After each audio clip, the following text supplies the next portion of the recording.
মালদাতে লোকসভার ফলাফল ঘোষণার পর বকেয়া ট্যাক্স আদায়ে কড়া পদক্ষেপ ইংরেজবাজার পৌরসভার। নতুন ট্যাক্স নিয়ে ক্ষুব্ধ ব্যবসায়ী মহল। পৌরসভার সিদ্ধান্তকে সমর্থন বিরোধী কাউন্সিলরের। প্রায় 30 কোটি টাকার ট্যাক্স বাকি পৌরসভার। Commercial tax, residential tax, central tax সহ বিভিন্ন ট্যাক্সের বকেয়া তুলতে কড়া পদক্ষেপ নিতে শুরু করেছে ইংরেজবাজার পৌরসভা। ইতিমধ্যে নোটিশ জারি করা হয়েছে পৌরসভার পক্ষ থেকে। ইংরেজবাজার পৌরসভার চেয়ারম্যান কৃষ্ণেন্দু নারায়ণ চৌধুরী বলেন, বহুদিন ধরে প্রায় 30 কোটি টাকা ট্যাক্স বকেয়া রয়েছে। বকেয়া তুলতে পৌরসভার পক্ষ থেকে নোটিশ জারি করা হচ্ছে। আপনাদের বলে দিচ্ছি, দেখুন ডিউজ আছে, আমাদের গভর্নমেন্ট হোল্ডিং এর ডিউজ আছে প্রায় 17 কোটি টাকা। তারপরে সেন্ট্রাল গভর্নমেন্টের সার্ভিস চার্জে ওখানেও 1 কোটি টাকা আমরা পাই। তারপরে রেসিডেন্সিয়াল হোল্ডিং এর 6 কোটি টাকা পাবো। কমার্শিয়াল হোল্ডিং যেগুলো বড় বড় বিল্ডিং বানিয়ে নিচ্ছে সেখানে আমরা পাই 6 কোটি টাকা, অর্থাৎ 30 কোটি টাকা আমরা বিভিন্নভাবে পাবো। তো নোটিশ যাবে না, এটা তো নোটিশ সরকারে যাবে। ইংরেজবাজার পৌরসভার বিরোধী কাউন্সিলর অমলান ভাদুরী বলেন, পৌরসভার প্রচুর টাকা ট্যাক্স বকেয়া রয়েছে। পৌরসভার কর্মী সহ অন্যান্য খরচ ওই টাকা দিয়ে চলে। সঠিক সিদ্ধান্ত নিয়েছে পৌরসভা, তবে ভোট ফলাফল ঘোষণার পর নোটিশ জারি না করলেই ভালো হবে। বাড়ি বাড়ি পৌঁছে যাচ্ছে, পৌরসভার ট্যাক্স বাকি আছে, মানুষকে দিতে হবে, এটাও যেমন সত্য, তেমন সেই ট্যাক্সের হার যাতে গরিব মানুষরা ক্ষতিগ্রস্ত না হয় সেই ব্যাপারটাও দেখতে হবে।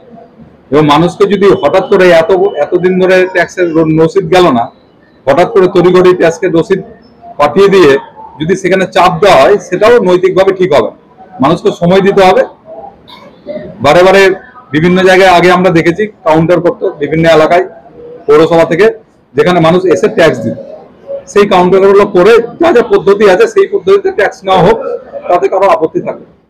মালদা মার্চেন্টস চেম্বার অফ কমার্সের সভাপতি জয়ন্ত কুণ্ডু বলেন, সত্যিই প্রচুর টাকা বকেয়া রয়েছে পৌরসভায়। কমার্শিয়াল ট্যাক্স সহ বিভিন্ন ট্যাক্স বকেয়া রয়েছে। ইতিমধ্যে পৌরসভার পক্ষ থেকে চিঠি করা হচ্ছে, তবে ব্যবসায়ীদের একটু সময় নিয়ে চিঠি দিলে ভালো হতো। ব্যবসায়ীদের উপর নতুন ট্যাক্স চাপানোয় সমস্যায় পড়বে ব্যবসায়ীরা। বকেয়া ট্যাক্স আদায় করার জন্য একটা চিঠি গেছে। আমরাও চাই যে বকেয়া ট্যাক্সটা আদায় হোক। বকেয়া ট্যাক্স শুধু ব্যবসায়ীদের বাকি আছে তা নয়, সরকারি প্রশাসনে বাকি আছে, কমার্শিয়াল ট্যাক্সেরও বাকি আছে। প্রায় আমাদের কাছে যা খবর আছে, তথ্য আছে, তাতে প্রায় 30 কোটি টাকার উপরে পৌরসভার ট্যাক্স বাকি আছে। বিভিন্ন সরকারি থেকে আরম্ভ করে বিভিন্ন কমার্শিয়াল মার্কেট থেকে আরম্ভ করে সমস্ত জায়গায় মিলে প্রায় 30 কোটি টাকার উপরে বাকি আছে। চেয়ারম্যান সাহেব যে চিঠিটা করেছেন, এটা করিয়া হয়তো ভোটের আগে করলে আরো ভালো হতো, মানুষের সুবিধা হতো, মানুষ জানতে পারতো যে কত টাকা বাকি আছে। কিন্তু আগামী দিনে যে ট্যাক্স, নতুন করে যে ট্যাক্স কর ধার্য করার চিন্তা ভাবনা হচ্ছে, এটা আমরা মনে করি যে কমার্শিয়াল ক্ষেত্রে খুবই বিপজ্জনকভাবে আসছে এবং সাধারণ মানুষেরও এটাতে খুব অসুবিধা হবে। যে আগামী দিনে যদি এই ট্যাক্স বৃদ্ধিটা হয়, সেই ট্যাক্স বৃদ্ধিটা হলে যে নতুন যে সিস্টেম আসবে তাতে কিন্তু অনেক ট্যাক্স বৃদ্ধি হওয়ার সম্ভাবনা আছে।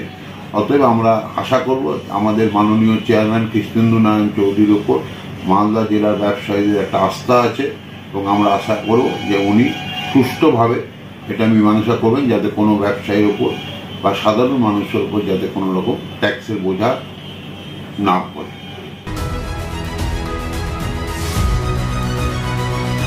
ব্যুরো রিপোর্ট, প্রথমে বাংলা আপডেটস।